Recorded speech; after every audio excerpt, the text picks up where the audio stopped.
Shalom to everybody. I want to welcome you. Thank you so much for joining us tonight, Baruch Hashem. I was asked today to talk about the power of a word, the potency of a comment. We think many times that a person comes, you say things, and then it dissipates. It disappears. But really, tonight we're going to learn what exactly happens when I say a word, when I make a comment, when I utter something, my opinion. What exactly goes on? B'ezrat Hashem, today, that is the purpose of tonight's talk. So, in his Sefer on the Parasha, comes and quotes a pasuk in Parashat Vayakel. And the pasuk writes like this. Ready? Here we go. Vayakel Moshe et kol adat b'nei Yisrael. Moshe comes and he gathers, he congregates all the b'nei Yisrael. Vayomer lehem ela devarim asher tziva Adonai la'asot otam. He says, these are the words that Borei Olam commanded to do. So it says the Pituchei Chotam. Wait a second. What do you mean these are the words that God commanded to do? What do you mean to do? These are the words that Borei Olam commanded. That's enough. That suffices. What do the words to do mean? So listen to the words of the Pituchei Chotam. Pituchei Chotam comes and says, a person thinks that when a person utters a word, it just disappears into the world. It disappears into the atmosphere, right? But a person has to understand that's pogem be'olamot elonim lemala. When a person says something that's negative, it can put a flaw, a dent, a deficiency in the higher spheres. And when a person says a good word, it could put a benefit. It could be metaken. It could rectify the upper spheres. Our words are not simple things. They are very complicated. They're very potent. They're very strong. Kilo davareku. A person has to know words are not empty. They're full of substance. And therefore, they're tremendously potent. And that's what it says, the pasuk. These are the words that Borei Olam commanded. The words that God commanded, these words. These words fulfill. They commit. They do things. They produce. Words could be either productive or they could be destructive. And that's really what I want to talk about tonight. B'ezrat Hashem. The koach of dibur. The power of speech. So let's get started. Everybody ready? Listen to this. The Kerem David. Kerem David comes and says a phenomenal thing. I'll read it to you. Says the Kerem David. To a person who talks all the time. If you're someone who always says what's on his mind, you don't need to be a chacham to always say what's on your mind. To always utter what you're thinking. You don't need to be a chacham. And to always be quiet. You also don't need to be a tremendous chacham. Very easy to always stay quiet. To abstain from responding. But you want to know who is a chacham? When you need to have that brilliance. When you need to retain that little sense of, I want to call it smarts or intelligence. To know when to talk and when not to talk. When to say something and when to hold back. That you need to be a chacham. You have to be wise. You have to have that wisdom. You have a certain elation that's required in order for a person to know when to speak and when to stop. And I'll give you an example, because really, this is something we have to train ourselves when we're younger. And the younger you are, the easier it's going to be. The older the person gets, and if he slips with his tongue, and he always says something that's on his mind, it's much harder to hold it and to retain when you have something to say. I'll give you an example. My wife, she's a wonderful, beautiful woman. She's a great woman, great wife. She did a lot of chesed. She married me. That's a big chesed, right? So this woman, we had our last child. Baruch Hashem. She's like, she's and after you give birth, your stomach shows a little bit. It doesn't go automatically down. I'm still having the problem, okay? But, so what happened? So my wife comes home, and my little daughter takes a look at her. And my daughter says, Mommy, you sure there's not another one in there? Can you imagine? Can you imagine that? Unbelievable. Here you have a woman, Azita, she just gave birth, and she's conscious of her weight, right? Every woman is conscious of weight after she gives birth, and you come, and that's the first thing you tell your mother when she comes home from the hospital? Can you imagine? Unbelievable. The same girls. Again, my beautiful daughter. She has curly hair. So sometimes you have to brush your hair. So I brush her hair. Okay, I take the task, and it's so hard when you have curly hair. Okay, right? You know what I'm talking about? Curly hair is very difficult to brush, and many times it's very painful. So we brush her hair, and she's screaming, stop it, right? But we keep brushing, and she's still screaming. And finally, it's totally smooth. She turns around to me and says, Daddy, you're so lucky you don't have this problem. You have no hair. Can you imagine? So yes, kids, when they're children, it's okay if they say what's on their mind. But somewhere along their upbringing, we have to learn when to say something and when to be quiet. Unbelievable. There was one time, again, this is, Baruch Hashem, one time my wife had laryngitis. She had laryngitis, so she was having a hard time talking. So my little daughter comes, she says, Mommy, everything okay? What's going on? She goes, I lost my voice. She says, you didn't lose your voice. You lost your scream. Because you always scream. See that? Amazing? Amazing. So again, it is something. I see some of you know what I'm talking about. You know my wife? Okay, no, it's just a joke. Right? But that's something we have to understand. To learn that it's not always right, not always wise, to say what's on your mind. Chavot levavot comes actually to Pasuk Kohelet. Before that, Pasuk Kohelet says, Et lachashot ve'et ledaber. There's a time when you're supposed to say something, and times when you're supposed to stay silent. Okay? I'll give you an example. Okay? For you gentlemen, if you're going to get married, and you're, right? Now you're married. Your wife comes in with a new dress. And it's time for Pesach. Pesach's in a couple of days. And your wife says, honey, do I look fat in this dress? No. That's it. Don't think. If you think, you're dead. Yeah? Don't think. Right? That's it. Honey, you like, yes. Like what? Doesn't matter. Right? Honey, you like my dinner? 100%. Don't. Then you talk. But there are times when you have to stop and be quiet. There's a time when you have to be quiet, and a time when you have to express your feelings. The Chavod HaLevavot comes and says a phenomenal thing. Rabbeinu Bachya comes and he says the following. Listen to these words. Ready? V'sim tumunat rov devarecha orech mahashavtecha. Instead of talking too much, think too much. That means before I say something, I got to think. Is it worthy for me to say? Should I say it? Should I utter those words? Should I make that comment? Should I offend? Should I insult? A person has to think before he talks. And by the way, I want to tell you something. Because the truth of the matter is that your mouth is the gate to your heart. And therefore, whatever comes out of my mouth is obviously an expression that's coming from my heart. And that's probably what you're thinking. It's called a Freudian slip. I don't know what a Freudian slip is. You know, my wife likes to play games with my kids. She likes to drive them crazy sometimes. She probably does it to me once in a while also. Okay? In other words, my son is sitting down, right? And he gets up, he comes back, and my wife is sitting in his spot. So my son tells my wife, honey, do you mind moving over a little bit? She says, why, you think I'm fat? I didn't say that. Because, yeah, what do you mean? Why do you want me to move over? You can't sit. Well, you think I'm fat? So my son goes, no, that's not what I meant. Oh, so now I don't understand. You think I'm dumb, right? All right? And she starts playing games with my husband. At the end, he goes, no, you're just fat. Please let me sit down. No, he doesn't say that. Okay, but because what you say is a reflection of what you feel. And therefore, we have to be so careful how we talk. And I want to tell you something. If you take a look, the truth of the matter is that the source, the foundation of success in every relationship, and every friendship, and every bond is speech. The way you talk. That's going to determine the success or the failure of your relationship.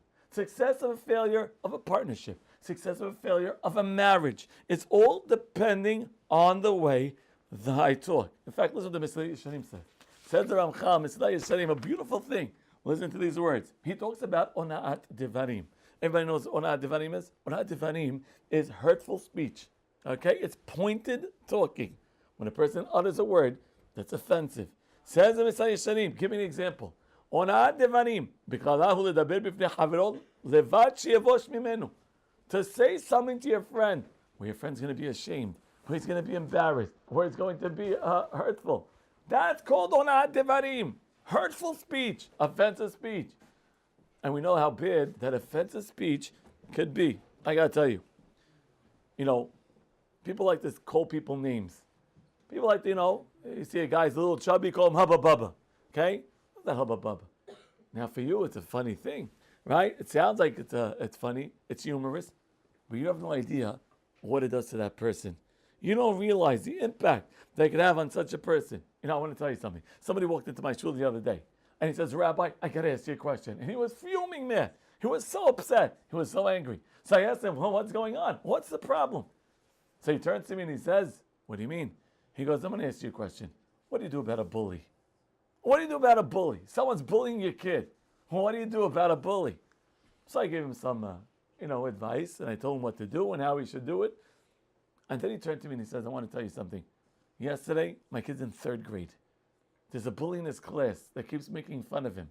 And if I tell you how much he cried to me, the bully didn't hit him, he didn't smack him, he didn't trip him, he made fun of him. He called him names. And those words impacted my son so much that if he would have hit him, he would have cried less. And then he turns to me and he says, and I want to tell you something. I'm 36 years old. And I still remember the bullying that ensued when I was 11. Could you imagine? He's 36. He remembers how he was bullied when he was 11 years old, 25 years ago. Unbelievable. The pain, the hurt, the harm, the disparaging, the degrading, the denigrating. That's the power of a word. Because, there's a phrase. I don't know if they still have it. I'm an old guy. So I don't know what you young people say anymore. Okay? Sometimes I don't want to know what young people are saying. But there was a phrase in my day. Right? Mashiach, maybe you remember. The phrase was, sticks and stones may break my bones. Words will never hurt me. Do they still say that nowadays? No, it's probably on some app somewhere you can find it. Okay? Sticks and stones may break my bones. Words will never hurt me. You never heard that phrase before? What? And the answer is, sticks and stones break bones, but bones heal. But many times, a word that's uttered, a word that's said, a word that's pointed, those words don't heal. And even 25 years later, that poor victim of bullying still remembers the words that were said to him. Now, I know a guy who's a brilliant guy. The guy, I think he has like 130 IQ, and the guy can't get a job. He can't get a job. So I was wondering, what's preventing this man from getting a job? What's so hard? You're such a brilliant person. Who won't hire you? So he sat down with him for a couple of sessions, and I sat down to try to counsel him, to give him some advice, and I found out the crux of his problems. This little boy, this smart guy, who's now probably in his 30s, his entire childhood was bullied. And they would make fun of him because they were jealous of his brilliance. They would make fun of him at every turn and juncture. The way he walked, the way he talked, the things he did, the way he played basketball. And they kept putting him down and disparaging him, denigrating him and degrading him and mocking him, embarrassing him. That his confidence level dropped immensely to the point where he never felt he could hold a job. A brilliant person. We're not talking about a simple, we're talking about a genius. A person who could develop, invent innovations that could improve the world. Cannot feed his family because of the bullying that ensued. Unbelievable. So yes, sticks and stones, they could break bones, but words don't go away.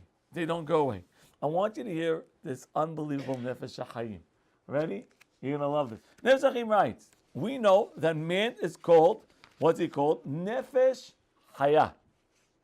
A Nefesh Chaya is a living being, a living soul. If you take a look at the Unkelus, Unkelus writes, what is Nefesh Chaya? Nefesh Chaya is Ruach Memallela. It's a talking spirit. That's what man is called. He's called a talking spirit. Why is he called a talking spirit? So we know that there's a difference between us and the animals. Okay? The animals, well, there's many different levels. There's Domem, there's Someach, there's Chai, there's Medaber.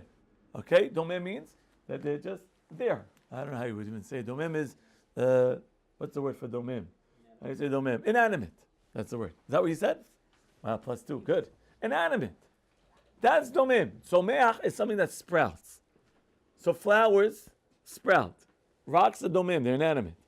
Then there's something called Chai. What's Chai? Chai is living. Functional. And then there's Medaber. Animals don't talk. Well, they talk. Ah, wow, roof. There's a machlok. It depends where you're from.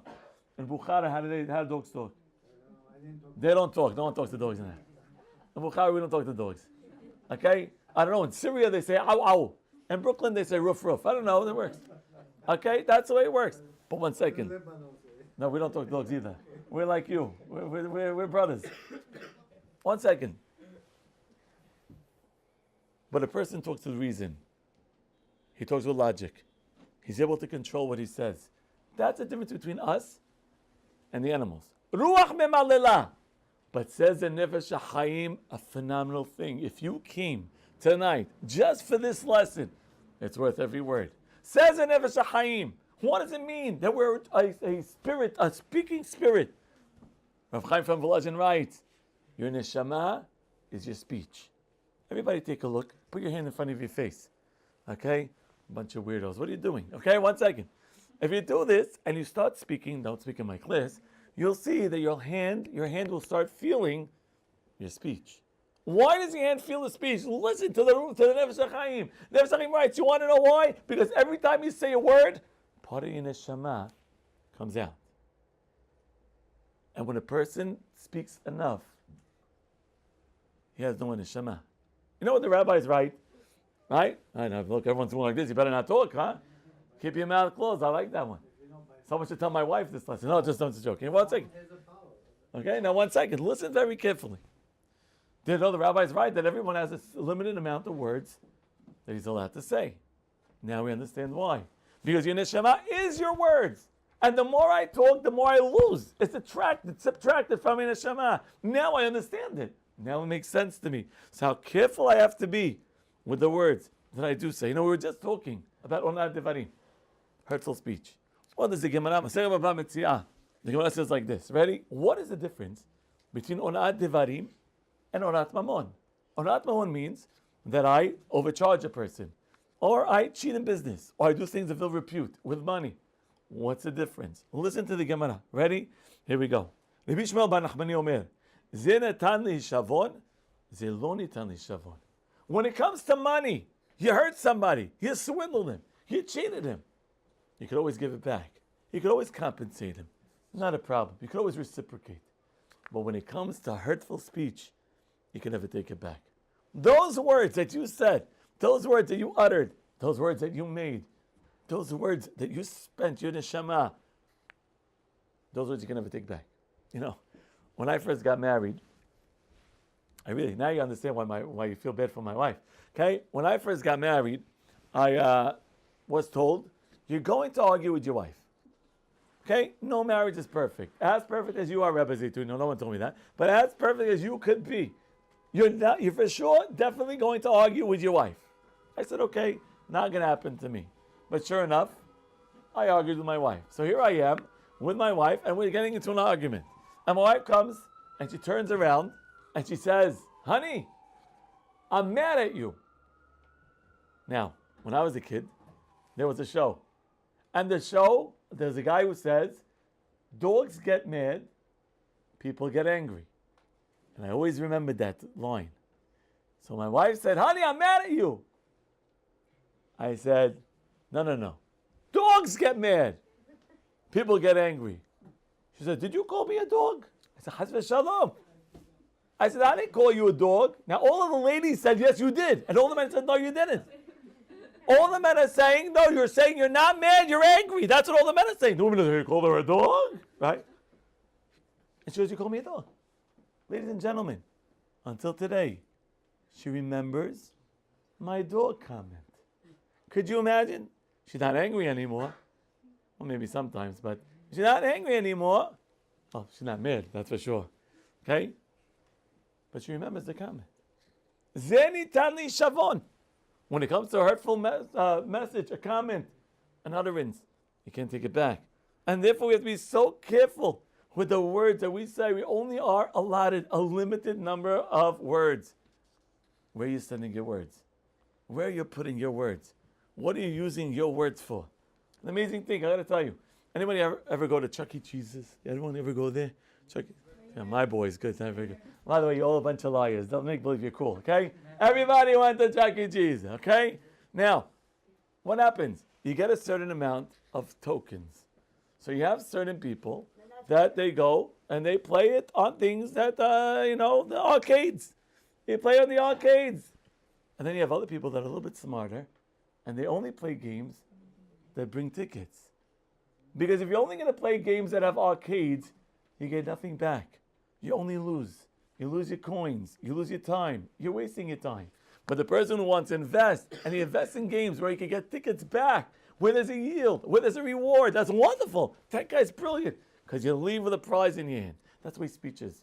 You only allotted a certain amount of words. If I use those words, and I use them correctly, I yield benefits. I have a good relationship with my wife, with my partner, with my parents, with my brother, with my children. It's wonderful. It's great. But if I use them negatively, not only did I waste my words, but at the end of the day, I harm my relationships. I damage my relationships. And therefore, how careful do I have to be to make sure that I use my words wisely? You know, I don't know about you, but where I'm from, There are many people who, when you don't believe them, say something which in my mind, I don't understand. Right? Rabbi, why are you late to school? Rabbi, you won't believe it. You won't believe it. I went to the bus, and the bus just slid right by me. I said, okay, fine, so why don't you get on the next bus? You won't believe this. The next bus that came slid right by me. Guess what? You probably weren't by the stop, probably in the middle of the block somewhere. Okay? Rabbi, I swear. What'd you just do? Sure. Thank you, I know what he did. I swear. 1 second. You think to say I swear is such a simple thing? Listen to the Kav Yashar. A person has to know, Kishuat sheker lo tahazor, ad asher ta'aseh lo shemigufo b'mamono.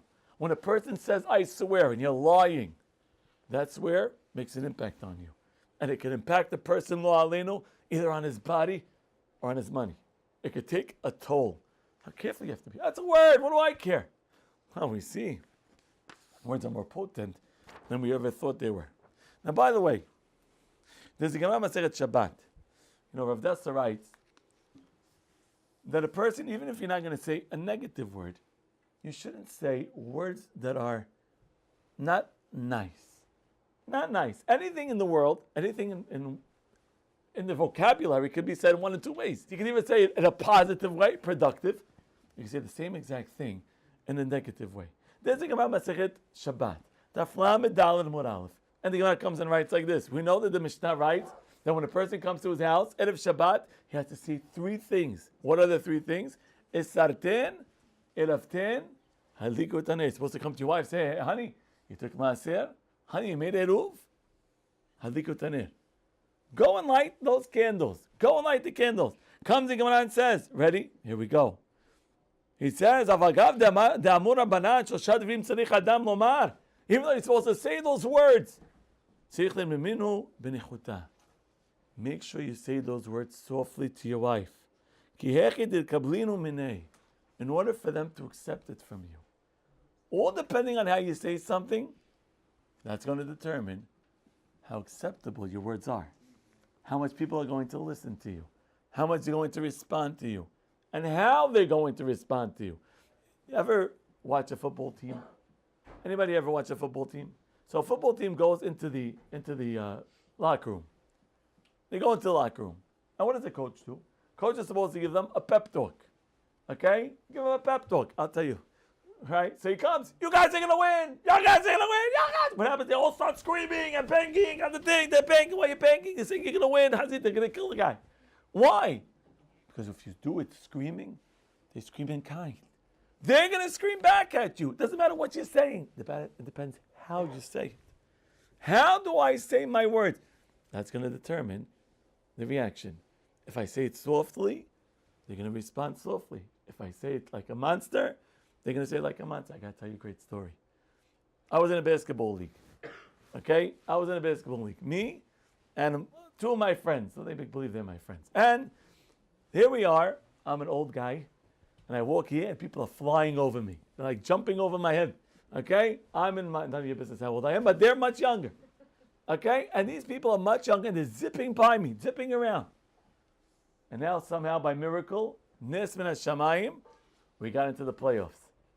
We got into the playoffs. So here I am, me and my team, finally in the playoffs. I played 3 seasons. We are horrible. We're in the playoffs. Okay? Now here I am. And I huddle up with my boys. I go, boys, we're going to do it. Yeah, we're going to win. Yeah, we're going to go. Yeah, go, just jump, jam the ball. Great. We lost. Right? But they were psyched. They were pumped. Because the way you talk determines what the reaction is going to be. So you want to tell someone to do something that's wonderful. And you should tell them to do it. But say it quietly. Say it carefully. I'll tell you something. The other day I'm saying in shul. And as I'm sitting in shul, I take a look, when shul's over, at my phone. And I take a look at my phone and I see a message. And the message says, "Hi, I love you. You're my favorite." So I take a look who it's from, and it's from my wife. I said, can't be. Right? Doesn't make sense. So I call my wife and I say, "Honey, did you just send me that message?" She goes, "No, it was your daughter." I said, "Oh, That's so nice. And my daughter sends me a message, and I know that when I get home, there's a price tag on that message. There's something that she wants. There's something that she's going to request. And I know it. I'm waiting for it. So sure enough, I get home. And as I get home, she walks up to me. She puts her hand on my shoulder. She goes, Daddy, you know you're my favorite. I say, what do you want? Right? No, and she goes, and I say, honey. And she tells me what she wants.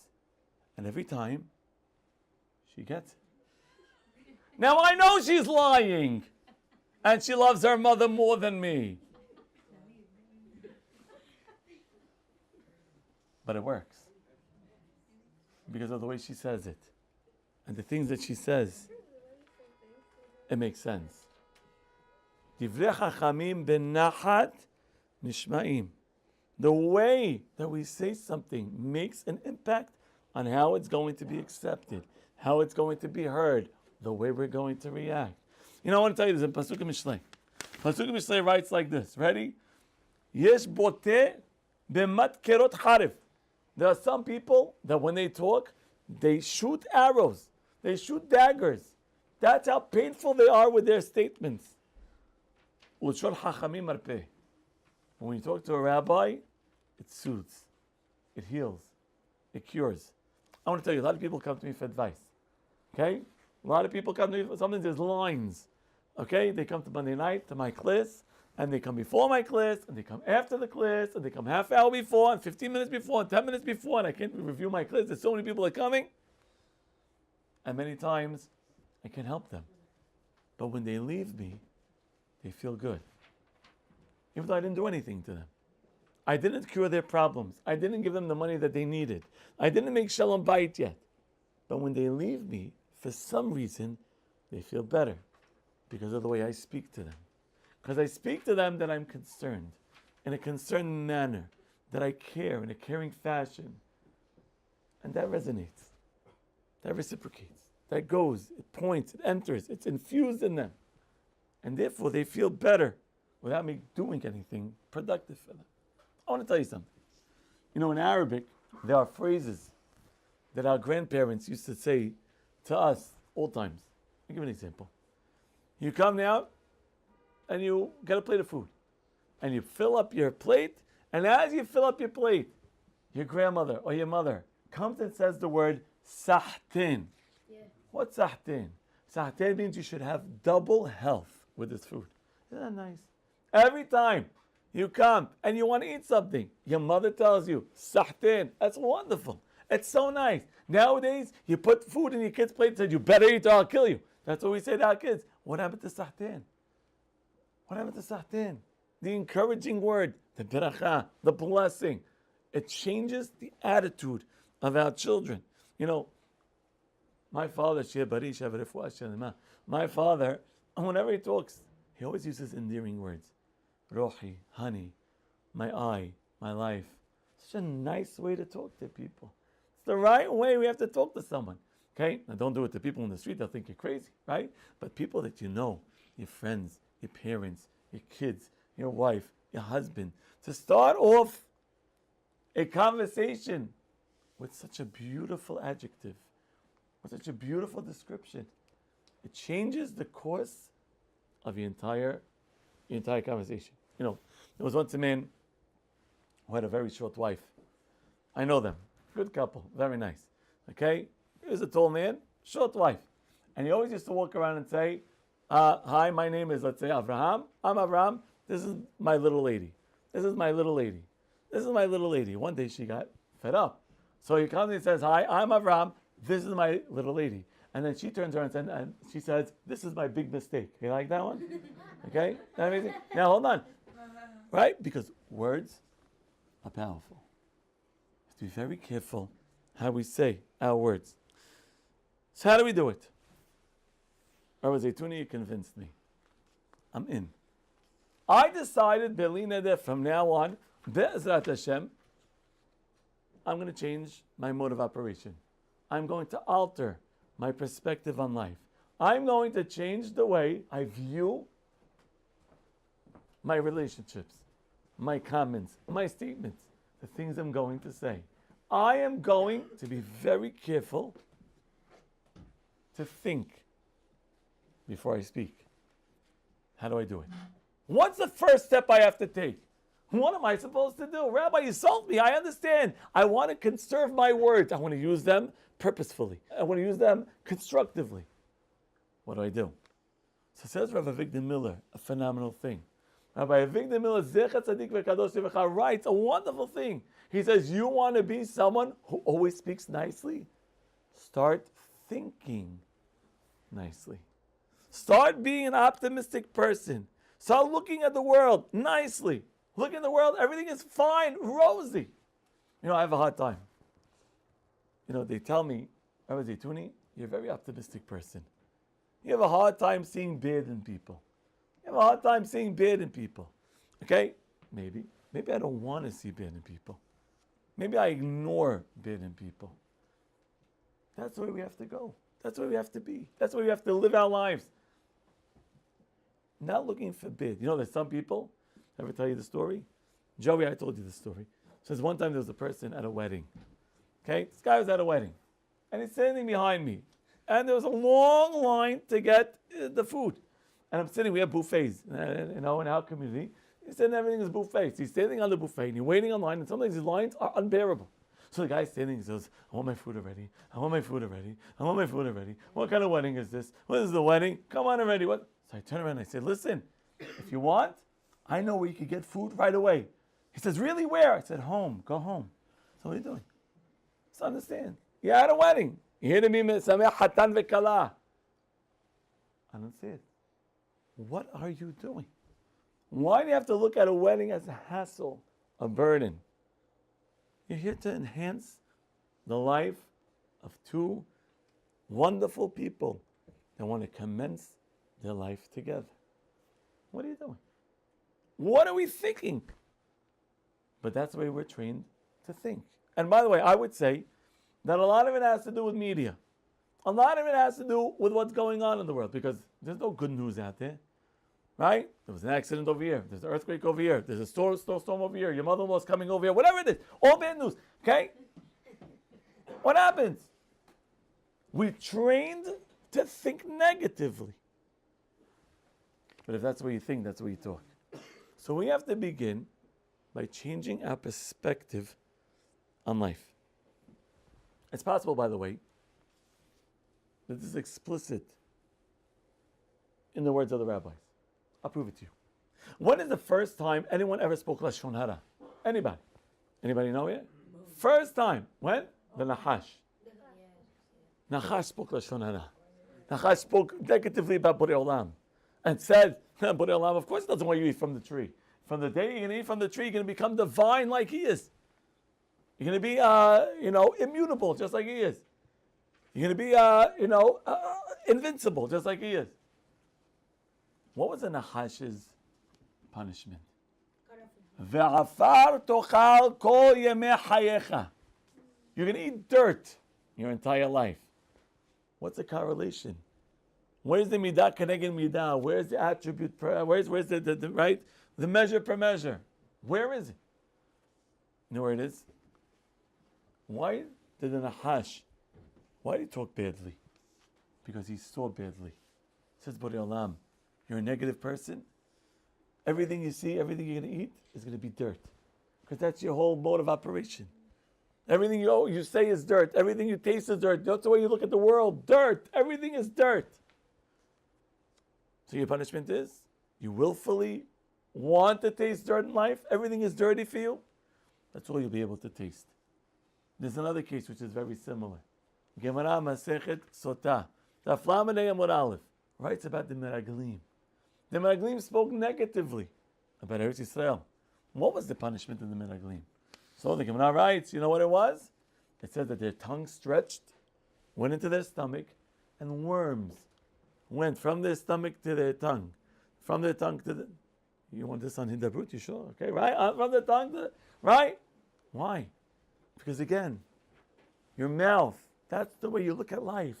Everything is wormy. Everything is spoiled. Everything is bad. If that's the case, you're doing it willfully, God says that's the only way you're going to be able to do it. So we have to start changing our perspective on life. So looking at the good in things, at the positive in things.